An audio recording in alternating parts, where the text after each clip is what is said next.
of the revelation as something which is important because it contextualized the Quran. It helps us to understand that it was revealed in a specific period of time and that we have to take this into account. Not only this, we should take into account the culture that received the Quran and the culture through which the scholars were reading the Quran, which is a double dialectical process, which is quite important here. You cannot deny this as something which is important even in anything which has to do with ijma'. The scholars were challenging the concept of ijma' from the very beginning. Is it the ijma' of the scholars in Mecca and Medina? Is it the consensus of the scholars around the world? The concept of ijma' was questioned from the very beginning, and the first one to do this is Shafi'i. He was questioning the very essence of what ijma' is.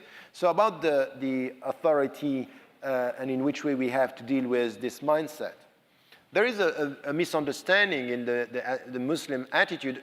You can see this in some Muslim families, is that when you criticize or you question is a lack of respect. And I think that we have to come to this understanding of the authority, and the religious authority here is to be critically respectful and to be respectful while being critical. So this is something which is, I don't have a problem with the Muslim scholars trying to get to the understanding the text, but we have to come to the traditions. And the tradition is telling you, and this is not new, it's deep in the Islamic tradition, is when a scholar is giving you an opinion, you have to ask him, where do you get that from? I'm questioning your logic. I want to know the consistency of what you are saying. Meaning by this, I don't care only about the answer. I care about the logic. It means what? It means that not only you have to refer to his authority, or her authority, but also to get to understand with your own autonomous authority why you are choosing this, because between two legal opinions, you have to decide.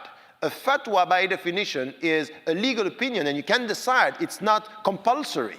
And it's not compulsory. Why? Because you have to rely on your own understanding. Let us come to this.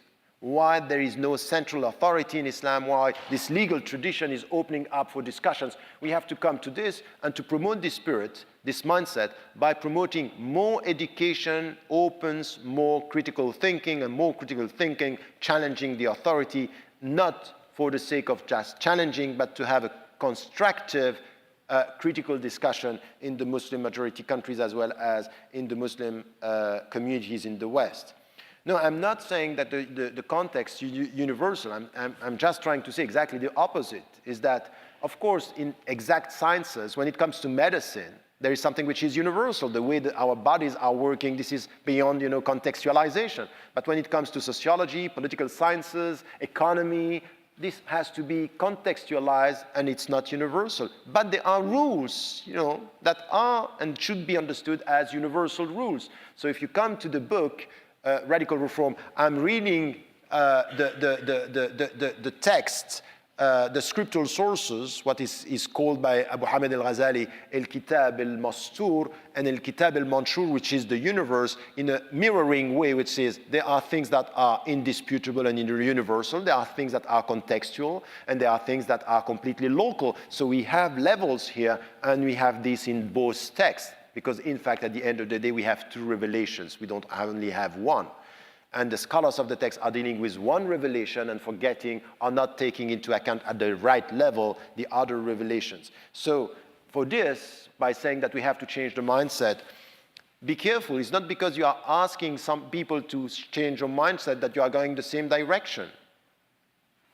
So some people are saying you have to change your mindset by thinking that the West is the enemy, that we should protect ourselves from the West, and everything is written in the Quran, and they build a sense of jama'ah through a protective understanding. This is not at all my take. I am not dealing with the contemporary world or the West in a protective way.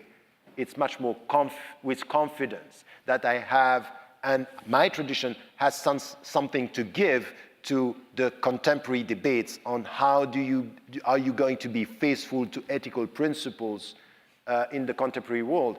And at the end of the day, as a scholar, as someone who is trying to do the job from within a tradition, I have only one essential question, which is a religious question, a philosophical question at the same time, which is, I'm just trying to live in that world and to be adapted, or do I have a mission, as someone who has a specific spirituality or a philosophy, whoever you are, if you are a believer or not, to change the world for the better. This is the only way, it's the only thing that matters for me. It's not just to protect myself from the world, but to be faithful to principles to help this world to be better. And if you are a professor in a university or working at the grassroots level or an ordinary citizens, I would say that this is a common hope that we are sharing, and this is where we have the new we were talking about. Thank you.